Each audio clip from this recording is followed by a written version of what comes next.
Good morning সবাইকে। তোমরা অনেকেই জিজ্ঞেস করো যে জন্মাষ্টমীতে আমরা ফ্রিজ পরিষ্কার করি কি না, বা কেকের বাসন সব ঠিকঠাক রাখি কি না, কেক বানাই জন্মাষ্টমীর কেক সেটা নিরামিষ কি না।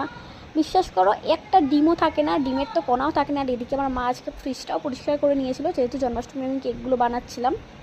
আর দেখো আমি কেক বানাতে বসে গেছি, আর মুখে আমি শুধুমাত্র রুমাল ইউজ করেছি। এটাই কারণ যে ঠাকুরের কেক তো কথা বলতে বলতে যদি কখনো কোনো ভুলভ্রান্তি হয়ে যায়, তাই জন্য। আর তোমরা যারা যারা মানে কেক অর্ডার করেছো তাদের আমি সবাইকে বলেছিলাম সম্পূর্ণ নিরামিষ একটা কেক, সেটা তোমরা সবাই জানো। আর একটা আমি এরকম ছোট্ট একটা ভিডিও জাস্ট করে দিলাম। আর অনেকগুলো অর্ডার ছিল বলে আমি গোটা সবকটা কেকের একসাথে ভিডিও করতে পারিনি। অনেকগুলো কেক একসাথেই একটা ফটো ভিডিও নিয়েছিলাম একসাথে রেখে। আর কিছু কেক তার আগে ডিসপ্যাচ হয়ে গেছিলো আমার এখান থেকে, কারণ অনেকের টাইমিং আলাদা আলাদা নিচ্ছিলো, ওই জন্য ওগুলোর ভিডিওটা ঠিকমতো করা হয়নি। তাও লাস্ট টাইম কটা ফটো অ্যাড করে দিয়েছি, সব কেকেরটাও ফটোগুলো নেওয়া হয়নি। তোমরা দেখতে থাকো পুরো ভিডিওটা, আর ভালো লাগলে অবশ্যই চ্যানেলটা লাইক অ্যান্ড সাবস্ক্রাইব করে দিও। টাটা।